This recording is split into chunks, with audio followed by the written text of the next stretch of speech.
नमस्कार दोस्तों, स्वागत है आपका बिब्लियोफाइल स्टडी सेंटर के ऑनलाइन प्लेटफॉर्म पर। आज के इस सेशन में अपन पढ़ने वाले हैं जो आपका मॉक टेस्ट नंबर 70 हुआ था उसका अपन सॉल्यूशन देखेंगे। तो आइए देखते हैं एक एक करके एक एक क्वेश्चंस।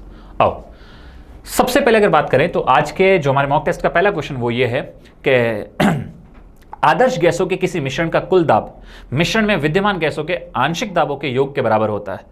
तो ये जो नियम है ये किसका नियम है ना? इंग्लिश में बोल रहा है total pressure of mixture of ideal gas is the sum of partial pressure. तो ये लॉ किसका है? तो दोस्तों ये जो लॉ है, ये नियम है, ये डाल्टन का है। बताओ किसका नियम है ये दोस्तों नियम है आपके डाल्टन का। क्या है, थोड़ा सा मैं इसको आपको समझाता हूँ कि क्या है, इसमें डाल्टन कहना क्या चाह रहा है। देखो दोस्तों, ताकि आपको याद मतलब अच्छे से लंबे टाइम तक याद रहे। तो एक आपने पढ़ा होगा दोस्तों, नियम पढ़ा होगा शायद 11th क्लास की बुक के अंदर अपन ने ये पढ़ा होगा, लॉ ऑफ, है ना, पार्शियल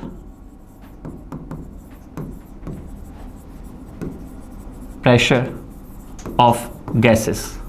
ये किसका था नियम? ये नियम था दोस्तों डाल्टन का। किसका था? डाल्टन का। क्या डाल्टन क्या समझाना चाह रहा था दोस्तों? डाल्टन ये समझाना चाह रहा था कि नॉर्मल रूम टेम्परेचर पर, एक ऑर्डिनरी कोई टेम्परेचर ले लो, है ना, जैसे कोई एक रूम टेम्परेचर पर कोई एक अपन ने एक बॉक्स ले लिया, है ना, कोई भी एक चीज़ ले ली जिसके अंदर माना इसके अंदर जैसे गैस आपकी हाइड्रोजन गैस है, ऑक्सीजन गैस है, हीलियम है, मतलब नॉन रिएक्टिंग गैस जो आपस में रिएक्ट ना करे, नॉन रिएक्टिंग गैस। क्योंकि आपको पता है थोड़ा बहुत अगर आपने पढ़ाई की हो, हाइड्रोजन और ऑक्सीजन आपस में रिएक्ट कब करती हैं? जब बहुत ज़्यादा टेम्परेचर हो, बहुत हाई टेम्परेचर हो। और अपन यहाँ फिलहाल बात कर एक साधारण टेम्परेचर की, एक ऑर्डिनरी टेम्परेचर की बात कर रहे हैं। तो ऑर्डिनरी टेम्परेचर पर ये आपस में रिएक्ट नहीं करेंगे। तो मैंने कुछ नॉन रिएक्टिंग गैसें ले ली, हाइड्रोजन, ऑक्सीजन, हीलियम। अब ये क्या करेंगे, जैसे इस रूम के अंदर है, जैसे इस रूम के अंदर है, हाइड्रोजन है, ऑक्सीजन भी है, हीलियम भी है। तो कुछ आपको पता है हाइड्रोजन भी दीवार पर, भाई हाइड्रोजन गैस के अणु भी क्या करेंगे, दीवार पर कुछ ना कुछ क्या करेंगे, प्रेशर मारेंगे। ऑक्सीजन के भी क्या मारेंगे, प्रेशर मारेंगे। हीलियम के भी क्या मारेंगे, प्रेशर मारेंगे। अरे भाई, किसी भी गैस का कोई भी छोटा छोटा कण है, उसका भी क्या होता है, भार होता है। तो वो भी कहीं ना कहीं क्या करता है, बताओ, प्रेशर क्रिएट करता है। तो यही डाल्टन समझाना चाह रहा था हमको, क्या यही डाल्टन हमको समझाना चाह रहा था क्या, कि इस कमरे के अंदर पूरे गैसें का प्रेशर कितना होगा। तो एक्चुअल में जितनी गैसें हैं उनके प्रेशर को अलग अलग अगर आप काउंट करो, जैसे पूरे प्रेशर, पूरा इस रूम के अंदर प्रेशर कितना होगा, तो प्रेशर टी का मतलब टोटल कितना होगा, तो जितना हाइड्रोजन का प्रेशर होगा, जितना ऑक्सीजन का प्रेशर होगा, जितना हीलियम का प्रेशर होगा, इन सबको जोड़कर जो प्रेशर बनेगा उसको बोलेंगे क्या, कि टोटल प्रेशर इतना है। तो इसमें कुछ प्रेशर इसका, कुछ इसका, कुछ इसका, मतलब पार्शियल, इसी को बोलते हैं पार्शियल प्रेशर ऑफ गैसेस। कुछ भी नहीं बस। और ये दिया किसने था? डाल्टन ने दिया था। किसने दिया था? डाल्टन ने दिया था। चलो नेक्स्ट अगला क्वेश्चन देखो। अगला क्वेश्चन ये है कि इनमें से कौन सा स्टेटमेंट है जो दोस्तों साउंड, बोले तो ध्वनि के बारे में सही नहीं है। तो sound can travel through vacuum, sound can travel through vacuum, यही सबसे बकवास बात है। अपन बचपन से पढ़ते आ रहे हैं, ध्वनि कभी भी निर्वात के अंदर गति नहीं करती। निर्वात, निर्वात देखो वर्ड पे फोकस करो। निर्वात मतलब, वात मतलब होता है वायु, वायु, निर मतलब नहीं, मतलब बिल्कुल वायु भी जहां ना हो, जिसको अपन इंग्लिश में बोलते हैं, क्या बोलते हैं, वैक्यूम। क्या बोलते हैं? वैक्यूम। के जहां वायु भी ना हो उसको अपन क्या बोलते हैं? इसको अपन बोलते हैं वैक्यूम।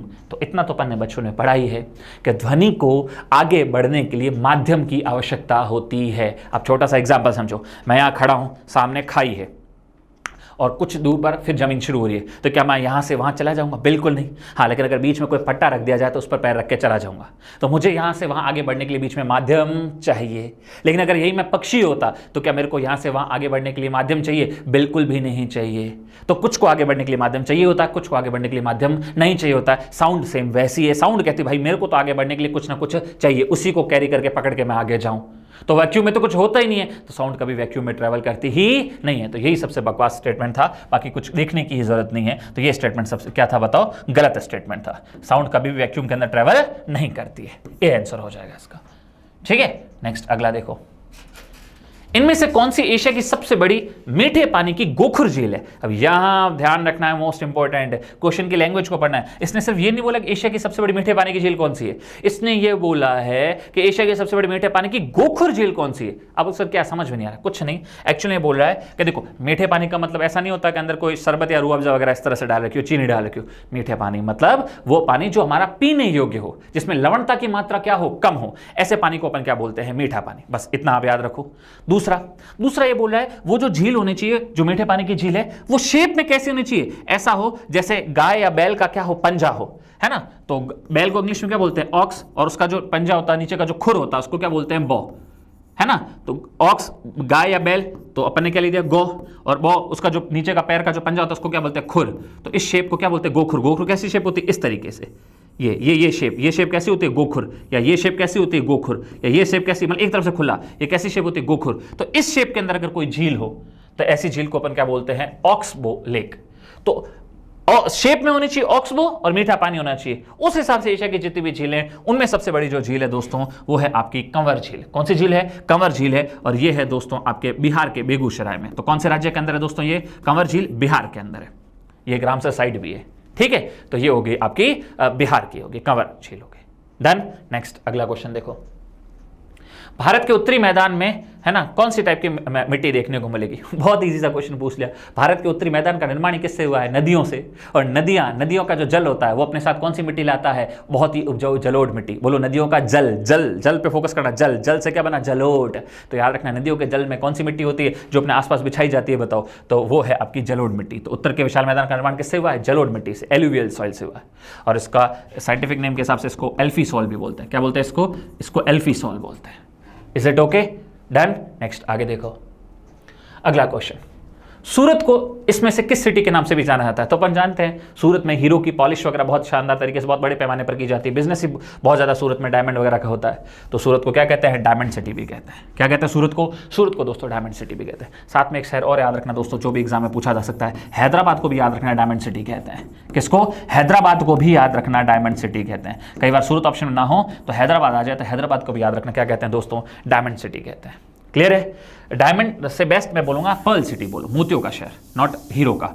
हैदराबाद के लिए ये ज़्यादा अच्छा वर्ड है, डायमंड से भी ये ज़्यादा अच्छा वर्ड है। ये एग्जाम में आया हुआ है। हैदराबाद को क्या कहते हैं, पर्ल सिटी, ये बोलना, डायमंड सिटी नहीं, क्या बोलोगे, पर्ल सिटी, मोतियों का शहर। मोतियों का शहर किसको बोलते हैं, हैदराबाद को बोलते हैं। डन। तेलंगाना की जो कैपिटल है। नेक्स्ट अगला देखो, सेंट्रल प्रोसेसिंग यूनिट सीपीयू और रैंडम एक्सेस मेमोरी जो रैम है, तो वो हमारे किससे सीधे जुड़े होते हैं, सीधी सी बात है, किसी भी कंप्यूटर के सीधा मदरबोर्ड से जुड़े हो। सारा फंक्शन ही कहां से होता है, मदरबोर्ड से होता है। तो इसका आंसर हो जाएगा मदरबोर्ड। नेक्स्ट अगला, चंपारण जो एक्ट आया था वो कौन से साल पास हुआ था। तो अपन दोस्तों आपने हिस्ट्री पढ़ी होगी। तो चंपारण जो सत्याग्रह जो गांधी जी ने पहली बार भारत में मूवमेंट चलाया था, वो नील की खेती वाली जो आपने कहानी सुनी होगी, जो किसानों को मजबूर किया जा रहा था, उनकी जमीनें बंजर हो रही थी, उसके विरोध में गांधी जी ने बिहार के चंपारण के अंदर जो आंदोलन किया था, जिसको अपन चंपारण सत्याग्रह के नाम से जानते हैं। तो दोस्तों वो कब किया था, तो चंपारण सत्याग्रह किया था गांधी जी ने 1917 में। फिर अंग्रेज झुके और अंग्रेजों ने बोला चलो हम ठीक है ये चीज़ देखते हैं, और उसके बाद उस पर कानून बनाया अंग्रेजों ने अगले साल 1918 में। तो चंपारण एक्ट कब बना बताओ दोस्तों, तो वो बना आपका चंपारण कृषि एक्ट बना आपका 1918 में। 17 में तो सत्याग्रह हुआ था मूवमेंट, 18 में अगले साल इस पर कानून बना दिया गया। नेक्स्ट अगला ये बोला गया है कि किसी भी हाई लेवल की जो लैंग्वेज होती है उसमें कोड जब अपन लिखते हैं तो लिखने से पहले, प्रोग्राम करने से पहले हमें उसकी कुछ बेसिक चीज़ों की जानकारी होनी चाहिए। तो उसकी बेसिक चीज़ों की जो हमें बेसिक जानकारी है कि इसको कैसे डील करना है, कैसे करना है, उसकी जानकारी जो देता है वो कौन देता है, तो उसको बोलते हैं स्यूडो कोड। क्या बोलते हैं दोस्तों, उसको बोलते हैं स्यूडो कोड। क्या बोलते हैं, उसको स्यूडो कोड बोलते हैं। ठीक है। नेक्स्ट अगला क्वेश्चन देखिए, इसके बाद अगर अपन बात करें कि कौन से साल में मुस्लिम लीग ने देश के उत्तर पश्चिमी और पूर्वी क्षेत्रों में मुसलमानों को के स्वतंत्र राज्यों की मांग करने का एक प्रस्ताव पेश किया था। कुछ नहीं, क्वेश्चन नहीं कहना चाह रहा है कि वो कौन सा साल था जिस साल मुस्लिम लीग का, जैसे आपको पता है भारतीय राष्ट्रीय कांग्रेस के हर साल अपने अधिवेशन होते थे ना, अलग अलग जगहों पर उसका कौन कोई अध्यक्ष बनता था। वैसे मुस्लिम लीग की स्थापना जब 1906 में हुई थी, उसके बाद इनके भी लगभग हर साल कहीं ना कहीं अधिवेशन होते थे। ये भी कुछ ना कुछ मांगे रखते रहते थे। उसी कैटेगरी में इन मुस्लिम लीग वालों का, किसका, इन मुस्लिम, है ना, इन मुस्लिम लीग का एक सेशन होता है, एक अधिवेशन होता है 1940 में। कहां पर, लाहौर में। कहां पर अधिवेशन होता है ये दोस्तों अधिवेशन होता है लाहौर में। और इसकी अध्यक्षता करते हैं मोहम्मद अली जिन्ना। कौन करते हैं, मोहम्मद अली जिन्ना। और इस अधिवेशन में यह प्रस्ताव रखा गया, क्या प्रस्ताव रखा गया, क्या है, मुसलमानों के लिए अलग से उनका एक देश होना चाहिए, मुसलमानों के लिए एक सेपरेट होमलैंड होनी चाहिए। तो ये प्रस्ताव कौन से अधिवेशन में रखा गया था, ये प्रस्ताव दोस्तों लाहौर का मुस्लिम लीग का जो 1940 का अधिवेशन हुआ था उसमें रखा गया था, जिसकी अध्यक्षता मोहम्मद अली जिन्ना ने की थी। और मैं आपको बता देता हूँ, मुसलमानों के लिए अलग सा जो देश पाकिस्तान बनता है, ये लिटरली पाकिस्तान वर्ड किसने दिया था कि इस देश का नाम पाकिस्तान रखेंगे, तो पाकिस्तान जो ये शब्द है, ये शब्द अगर आपसे पूछा वर्ड किसने दिया था, तो उस व्यक्ति का नाम है चौधरी रहमत अली। चौधरी रहमत अली उस व्यक्ति का नाम था। ये मैंने एक्स्ट्रा नॉलेज के लिए बता दिया, कभी कोई पूछ ले तो बता देना। नेक्स्ट अगला, ये बोला कि पीएसएलवी एक ऑर्बिटल एक्सपेरिमेंटल जो मॉड्यूल है ना, पीओईएम, इसका संबंध किस ऑर्गेनाइजेशन से है? तो ये तो बहुत बेसिक सा क्वेश्चन पूछ लिया है। आपको पता है हम जो भी यहाँ से रॉकेट वगैरह लॉन्च करते हैं तो किससे लॉन्च करते हैं? भाई एक बात बताओ, आपको अगर यहाँ से कहीं जाना हो तो आप गाड़ी से जाओगे ना, तो हम जब जो भी सैटेलाइट वगैरह उसको क्या हाथ से पकड़े ऐसे ऊपर फेंके क्या? नहीं ना, तो कोई ना कोई गाड़ी चाहिए ना उसको छोड़ने के लिए वहाँ पर। तो ऐसे ही हमारी एक गाड़ी है इसरो की जो ऐसे हल्के हल्के रॉकेटों को ले जाती है, और उस गाड़ी का नाम है, देखो पहले उसको बोलते हैं क्या, उसको बोलते हैं SLV, बोलो सैटेलाइट लॉन्चिंग व्हीकल। और ये हमारे पोलर सिंक्रोनस वाले इलाके में छोड़ के आता है हल्के उपग्रहों को, इसलिए इसका नाम है, इस गाड़ी का नाम है PSLV, polar satellite launching vehicle, है ना, polar synchronous satellite launching vehicle. तो इस गाड़ी का नाम क्या है? PSLV। और जो बड़े बड़े सैटेलाइट ले जाती है उसका नाम है, उस गाड़ी का नाम है क्या? GSLV। तो ये PSLV, GSLV, इन सबका संबंध किससे होगा? ऑब्वियस सी बात है, इसरो से होगा। किससे होगा? इसरो से। तो बेसिक सी बात थी, बस इसमें कुछ था ही नहीं। तो इसका संबंध किससे दोस्तों? इसरो से। नेक्स्ट, भगवत सिंह मान एक भारतीय पॉलिटिशियन है, अपन जानते हैं पंजाब के मुख्यमंत्री है। तो बोलना चाह रहा है कि वो साथ साथ में और भी क्या थे पहले? भाई आजकल तो मुख्यमंत्री है, राजनीतिज्ञ है, मुख्यमंत्री है, पहले क्या थे? तो सब जानते, पहले एक कॉमेडियन थे, हास्य अभिनेता थे। नेक्स्ट अगला देखो, स्टार्टअप इंडिया जो मोदी गवर्नमेंट ने जो प्रोग्राम एक लॉन्च किया था, स्टार्टअप्स, है ना, जो स्टार्टअप्स को बढ़ावा देने के लिए, तो वो किस साल लॉन्च किया था ये प्रोग्राम? तो दोस्तों वो प्रोग्राम इन्होंने लॉन्च किया था 2016 में। नेक्स्ट अगला देखो, अगला है आपके सामने कुछ खिलाड़ियों के नाम दे रखे हैं और उनके सामने उनका खेल दे रखा है, तो बताना कौन सा जोड़ा इसमें सही है और कौन सा गलत है। तो बजरंग पूनिया बॉक्सिंग से क्या लेन देन अपन जानते हैं, वो रेसलिंग करते हैं। क्या करते हैं? वो रेसलिंग करते हैं, पहलवान है, रेसलर है, तो ये गलत है। यश धुल क्रिकेट बिल्कुल खेलते हैं दोस्तों, यश धुल अंडर 19 क्रिकेट से ये चमके हैं अभी कुछ टाइम पहले ही, तो यश धुल क्रिकेट खेलते हैं, तो ये बिल्कुल एकदम सही है। तो इसका उत्तर हो जाएगा केवल सेकंड। नेक्स्ट अगला देखो, इसके बाद है भारतीय संविधान में के संविधान में इनमें से कौन सा आर्टिकल है जो लोक नियोजन के अवसर की समानता की बात करता है ना, right to opportunity of equality. मतलब क्या होता है मैं आपको बताता हूँ। कुल मिला के वो कौन सा आर्टिकल है जो कहना चाह रहा है कि जब भी किसी व्यक्ति को रोजगार दिया जाएगा, है ना, लोक नियोजन, सरकारी नौकरियों का अपॉर्चुनिटी दी जाएगी, तो उसमें किसी के साथ भेदभाव वगैरह नहीं किया जाएगा। तो इस तरह की बात कौन सा आर्टिकल करता है? तो वो आर्टिकल है आपका आर्टिकल 16। आप लोग जानते हो 15 तो कहता है वही लिंग, जाति, धर्म आदि के आधार पर भेदभाव नहीं करोगे। कहाँ? शिक्षा देते वक्त, स्कूल में एडमिशन वगैरह इस टाइप की चीज़ों में देते वक्त। आर्टिकल 15 कहता है। 17 आप जानते हो अबॉलिशन ऑफ अनटचेबिलिटी, छुआछूत का अंत या अस्पृश्यता का अंत। और 18 आप जानते हो उपाधियों का अंत, कि गवर्नमेंट अपनी तरफ से अगर कोई उपाधि नहीं दे तब तक अपने नाम के आगे अलग से कोई उपाधि लगाने की जरूरत आपको नहीं है। तो वो सारे आर्टिकल मैंने बता दिए। तो 16 है लोक नियोजन के अवसर की समानता। नेक्स्ट अगला देखो, अगला है पीसी महालनोबिस कौन थे? तो बहुत ही अच्छे से मैं आपको बता चुका हूँ इसको सॉल्व कराते कराते। पीसी महालनोबिस बहुत फेमस है, एक बहुत ही फेमस स्टैटिस्टिशियन थे और उन्होंने सेकंड पंचवर्षीय योजना का मॉडल भी तैयार किया था। तो बहुत ही फेमस, बस ये वर्ड आ गया, कहीं जाने की जरूरत नहीं है। क्या थे? सांख्यिकीविद थे। तो भारतीय वैज्ञानिक और सांख्यिकीविद थे। क्लियर है? डन। बाकी नोबेल पुरस्कार उनको कभी मिला नहीं, तो ये तो बिल्कुल गलत है और इनसे कोई लेना देना नहीं। पेंटिंग वेंटिंग से क्या लेना देना, डॉक्टर थे नहीं जो कोई ऑपरेशन वगैरह करेंगे। तो ऑप्शन बी इसका क्या आ जाएगा? सही आंसर है। नेक्स्ट अगला देखो, बांसुरी बोला किस तरह का वाद्य यंत्र है? तो दोस्तों आपको पता है 4 तरह के वाद्य यंत्र होते हैं। कितने तरह के होते हैं? 4 टाइप के हमारे वाद्य यंत्र होते हैं, म्यूजिकल इंस्ट्रूमेंट होते हैं, वाद्य यंत्र होते हैं 4 टाइप के। कितने? 4 टाइप के। कौन कौन से दोस्तों? तो दोस्तों एक तो होता है तत्वाद्य यंत्र। कौन सा होता है? एक होता है तत्वाद्य यंत्र। अच्छा हाँ, एक होता है दोस्तों सुशिर वाद्य यंत्र। कौन सा? सुशिर वाद्य यंत्र। और एक होता है दोस्तों अवनद वाद्य यंत्र। कौन सा? अवनद वाद्य यंत्र। और चौथा दोस्तों एक होता है घन वाद्य यंत्र। कौन सा? घन। अब क्या क्या होता है दोस्तों? तत्वाद्य यंत्र वो होते हैं जो शायद मैंने पहले भी आपको किसी सॉल्यूशन में बताया था, जो तार से बजते हैं, जिनकी तारें होती हैं, जिनमें तारों को बजाया जाता है, जैसे गिटार, सितार वगैरह। ये सुशिर वाद्य यंत्र वो होते हैं दोस्तों जिसमें फूंक मारते हैं, जिसमें हवा की जरूरत पड़ती है, वायु, जैसे बांसुरी वगैरह। बांसुरी वगैरह में फूंक मारते हैं क्या? मुरली बजाते हैं, बांसुरी बजाते हैं, तो वो होते हैं आपके वायु वाले, फूंक मारने वाले होते हैं आपके सुशिर वाद्य यंत्र।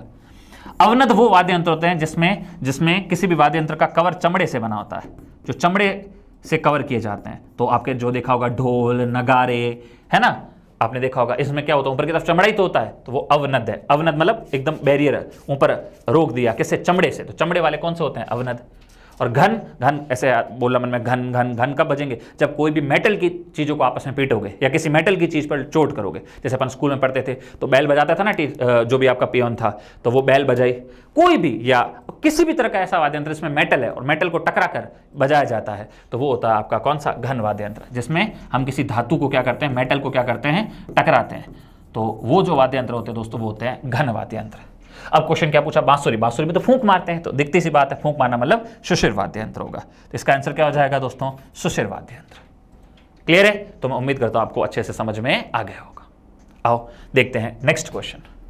नेक्स्ट क्वेश्चन की अगर अपन बात करें तो बोला कि यीस्ट जो होता है, यीस्ट है ना, जो आपका होता है, उसमें जो जनन होता है वो किस प्रक्रिया से होता है। जो बोला यीस्ट होता है उसमें जो रिप्रोडक्शन होता है, बताओ है ना, वो कौन सी प्रोसेस से इसके अंदर ये आपका रिप्रोडक्शन होता है। अगर ये आपसे पूछा जाए तो इसका क्या उत्तर दोगे।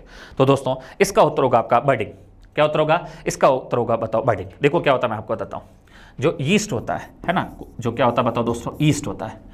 तो इनमें क्या होता है, असेक्सुअल रिप्रोडक्शन होता है। पहली बात तो दो टाइप के अपन ने बचपन से पढ़ा है, रिप्रोडक्शन होते हैं, लैंगिक जनन और अलैंगिक जनन। तो इसमें अलैंगिक जनन होता है, असेक्सुअल रिप्रोडक्शन होता है। कैसा होता है, असेक्सुअल रिप्रोडक्शन होता है। तो उसमें होता क्या है, तो जितने भी जो यीस्ट वगैरह होते हैं उनके ऊपर जो एकदम मैच्योर यीस्ट हो जाता है, एकदम परिपक्व यीस्ट होता है, तो उसके ऊपर जो कलियाँ उगती है, क्या उगती हैं, कलियाँ। कलियाँ या जिसको अपन इंग्लिश में बोलते हैं बर्ड्स, या बोल सकते हैं अंकुर जो उगते हैं, है ना। जब वो एकदम मैच्योर होकर उगते हैं तो उन्हीं से आगे कुछ और नए यीस्ट वगैरह बनते हैं। तो इस तरह का जो रिप्रोडक्शन होता है इसको बोलते हैं आपका असेक्सुअल रिप्रोडक्शन। और इसमें असेक्सुअल में हो क्या रहा है, तो जो कलियां हैं, कलियों को इंग्लिश में क्या बोलते हैं, बर्ड्स। उन बर्ड्स से ही क्या हो रहा है बताओ, नए और जीव बन रहे हैं, नई और यीस्ट बन रहा है। तो इस तरह का रिप्रोडक्शन होता है बडिंग रिप्रोडक्शन। कौन सा होता है, बडिंग रिप्रोडक्शन। नेक्स्ट अगला देखो, ये बोला इसमें से कौन सा स्टेटमेंट सही है, डायरेक्ट टैक्स से रिलेटेड। डायरेक्ट टैक्स समझ रहे हो ना, हम पर लगा और हमने ही क्या किया, चुकाया। इनकम टैक्स मेरे पर लगा, मैंने ही चुकाया। लेकिन मैंने बोला जीएसटी लगा तो दुकानदार पर, लेकिन अंतिम रूप से चुका कौन रहा, मैं। दुकानदार मतलब जैसे जो बनाने वाला है, दुकानदार तो क्या बेचारा तो बीच में चीज़ बेच रहा है। जैसे कोई चीज़ कोई बना रहा है, कोई मोबाइल कंपनी बना रही है, ठीक है, तो मोबाइल बना रही है तो लगा तो उस पर टैक्स जीएसटी, लेकिन फाइनली वसूल किससे रहा, कस्टमर से। तो लगा किसी और पर, चुका कोई और रहा, ये होता है इनडायरेक्ट टैक्स। तो क्वेश्चन पूछ रहा है डायरेक्ट टैक्स रिलेटेड, बताओ इसमें से कौन सा स्टेटमेंट सही है। तो व्यक्तियों और कॉर्पोरेट संस्थाओं द्वारा अर्जित कर योग्य आय पर लगाया जाता है। जो हमारी इनकम ऐसी है जो इनकम मतलब टैक्स के दायरे में आती है, इनकम पर लगा टैक्स। तो इनकम पे तो लगा टैक्स सीधा ही मेरे को ही चुकाना है, तो कैसा टैक्स है, डायरेक्ट टैक्स। तो ये स्टेटमेंट एकदम सही है। और उपहार एक प्रकार का प्रत्यक्ष कर है, बिल्कुल सही है। जो गिफ्ट टैक्स होता है, नाम ही गिफ्ट टैक्स आपने पढ़ा होगा, गिफ्ट टैक्स एक टाइप का डायरेक्ट टैक्स होता है, ठीक है। तो ये दोनों स्टेटमेंट सही है आपके। तो इसका उत्तर होगा 1 और 2, दोनों ही डायरेक्ट टैक्स रिलेटेड आपका सही इंफॉर्मेशन देते हैं। अगला पूछा गया कि द्रोणाचार्य पुरस्कार जब पहली बार दिया गया था, द्रोणाचार्य पुरस्कार किसको दिया जाता है, खिलाड़ियों को नहीं, खिलाड़ियों के कोचेस को दिया जाता है, क्योंकि द्रोणाचार्य गुरु थे ना किसके, अर्जुन के। तो द्रोणाचार्य अवार्ड प्लेयर्स को नहीं दिया जाता है, कोचेस को दिया जाता है। तो ये अवार्ड जब सबसे पहले 1985 में दिया गया था, तो पहले द्रोणाचार्य अवार्डी कौन थे उसमें से। तो दोस्तों उस साल 1985 में 3 लोगों को द्रोणाचार्य अवार्ड दिया गया था। कितने लोगों को अवार्ड दिया गया था दोस्तों, तो 3 लोगों को अवार्ड दिया गया था। उसमें एक तो है दोस्तों भालचंद्र भास्कर भागवत। कौन है दोस्तों, भालचंद्र भास्कर भागवत। और ये क्या, इनका संबंध किससे है दोस्तों, रेसलिंग से। किससे इनका संबंध, इनका संबंध रेसलिंग से, तो इनको ये अवार्ड दिया गया था। उसके अलावा अगर दोस्तों मैं आपसे बात करूं, है ना, इसके अलावा अगर मैं आपसे बात करूं तो एक व्यक्ति थे जिनका नाम था ओपी भारद्वाज, ओम प्रकाश भारद्वाज। पूरा नाम था इनका क्या, ओम प्रकाश भारद्वाज, ठीक है। और इनका संबंध कौन से गेम से था दोस्तों, बॉक्सिंग से। इनको भी अवार्ड मिला था। और एक इसके अलावा मैं आपसे बताऊं तो दोस्तों एक व्यक्ति थे जिनका नाम था OM नाम्बियार। बोलो क्या नाम था, इनका नाम था OM नाम्बियार। इनको भी दोस्तों है ना ये आपका द्रोणाचार्य अवार्ड दिया गया था 1985 के अंदर। इनका अगर गेम पूछा अगर आपसे तो इनका गेम था, एथलीट थे, तो एथलेटिक्स। तो इस बार हो सकता है भालचंद्र भास्कर भागवत का नाम आया है, हो सकता है कभी ये ना आकर इनमें से किसी एक का नाम आ जाए और आपको बोल दिया जाए कि इसमें से किसको द्रोणाचार्य अवार्ड दिया गया था 1985 में। तो पहली बार जब द्रोणाचार्य अवार्ड की शुरुआत हुई थी 1985 में, तो 3 लोगों को अवार्ड दिया गया था। उसमें से एक ये और 2 मैंने आपको लिखवा दिया और उनका गेम भी मैंने आपको लिखवा दिया। तो मैं उम्मीद करता हूं आपको 1% भी इसके अंदर दिक्कत नहीं आएगी। क्लियर है, बोलो डन है क्या, ठीक है। नेक्स्ट अगला देखो, अगला बोला कि इसमें से कौन सा स्टेटमेंट लेटराइट मृदा से संबंध नहीं खाता है, मतलब गलत है वो स्टेटमेंट। तो मेटराइट, अब मैं आपको बताता हूँ, देखो क्या होता है, पहले आप सुन लो। अगर मैं लेटराइट सॉइल के बारे में अगर आपसे बात करूं, ये ज्यादातर आपको साउथ इंडिया में, दक्षिणी भारत में ज्यादातर मृदा आपको देखने को मिलती है। इसका जो नेचर होता है वो अम्लीय होता है। कैसा होता है? अम्लीय बोले तो एसिडिक होता है, और जो एसिडिक नेचर की मिट्टी होती है वो बहुत अच्छी मानी जाती है चाय की खेती के लिए, कॉफी की खेती के लिए, ये बहुत ज्यादा अच्छी मानी जाती है। दूसरी खास बात ये होती है, इस टाइप की मृदा में ह्यूमस कम होता है। जो इस टाइप की मिट्टी होती है उसमें ह्यूमस की क्या होती है दोस्तों, इसके अंदर ह्यूमस की क्या होती है दोस्तों, इसके अंदर ह्यूमस की कमी होती है। ह्यूमस की क्या होती है? कमी होती है। आपको बोले सर ह्यूमस क्या होता है, ह्यूमस को बोलेगा सर क्या होता है, तो दोस्तों ह्यूमस क्या होता है मैं बताता हूँ। ह्यूमस, आप कोई भी ऐसी मिट्टी जिसमें मृत पदार्थ पाए जाते हैं, समझ रहे हो, मरे हुए छोटे छोटे जीव या हम पेड़ पौधे, उनके जो पदार्थ होते हैं, कार्बनिक पदार्थ होते हैं, है ना, वो कहलाते हैं आपके ह्यूमस कहलाते हैं मिट्टी में। उसकी मात्रा एक्चुअल में इस लाल लेटराइट मृदा के अंदर क्या होती है आपकी, कम होती है। तो अब आओ देखते हैं इसकी विशेषताओं के बारे में क्या है। ह्यूमस का मतलब होता है मृत कार्बनिक पदार्थ, मृत कार्बनिक पदार्थ, है ना, डेड ऑर्गेनिक सब्सटेंसेस पदार्थ। तो अब आप बताओ, अपन देखते हैं स्टेटमेंट के थ्रू क्या है क्या नहीं है। पहला ही स्टेटमेंट है कि इसमें सामान्यतः ह्यूमस काफी मात्रा में होता है। नहीं, बिल्कुल भी नहीं। एक्चुअल में ह्यूमस इसमें क्या होता है दोस्तों, कम होता है। इस टाइप की मिट्टी में ह्यूमस क्या होता है, काफी मात्रा में नहीं, काफी कम होते हैं, काफी कम होते हैं। तो ये स्टेटमेंट क्या है, एक्चुअल में गलत है, और हमारा उत्तर यही बोल रहा है कि लेटराइट मृदा के बारे में कौन सा स्टेटमेंट गलत है वो बताओ। तो पहला ही स्टेटमेंट गलत है, आगे बढ़ने की जरूरत नहीं। बाकी आप देख सकते हो यह मृदा चाय और कॉफी के लिए बहुत अच्छी होती है। बिल्कुल, मैंने आपको बताया चाय और कॉफी के लिए बहुत अच्छी होती है। क्यों? रीजन पूछे तो क्योंकि इस मिट्टी में एसिडिटी बोले तो अम्लता क्या होती है, ज्यादा होती है, और इस टाइप की खेती के लिए भी अम्लता इस मिट्टी में क्या चाहिए होती है, हमें ज्यादा चाहिए होती है। बाकी मैंने शुरू में आपको बताया कि ये टाइप की मिट्टी आपको साउथ इंडिया में ज़्यादातर देखने को मिलेगी। तो ये बोल ही रहा है तमिलनाडु, आंध्र प्रदेश, केरल में काजू और इस टाइप की खेती के लिए ये टाइप की मृदाएं पाई जाती है। तो बिल्कुल सही है। तो ये सारे स्टेटमेंट सही है, पहला स्टेटमेंट गलत है, और यही हमारे इस क्वेश्चन का क्या है, उत्तर है। आओ देखते हैं नेक्स्ट क्वेश्चन। अगला क्वेश्चन कह रहा है कि जो थांग का पेंटिंग है ना, ये इसका संबंध किससे है? तो थांग का पेंटिंग का संबंध दोस्तों बौद्ध धर्म से है। किससे है? बौद्ध धर्म से। तो ये तो एक छोटा सा फैक्ट था। तो नेक्स्ट अगला देखो, किस राज्य की सरकार ने आईटी सक्षम युवाओं को 2024 में एक योजना शुरू की जिसका लक्ष्य पहले चरण में 5000 युवाओं को आईटी सेक्टर में नौकरी देना है। तो भी आपको पता चुनाव कहाँ होने वाले, हरियाणा में। तो ऐसे आपको पता है लॉलीपॉप कौन पकड़ाते हैं जहाँ चुनाव होते हैं। तो ये योजना भी हाल ही में किसने लॉन्च की बताओ? ये योजना भी हाल ही में हरियाणा गवर्नमेंट ने क्या किया दोस्तों, लॉन्च की।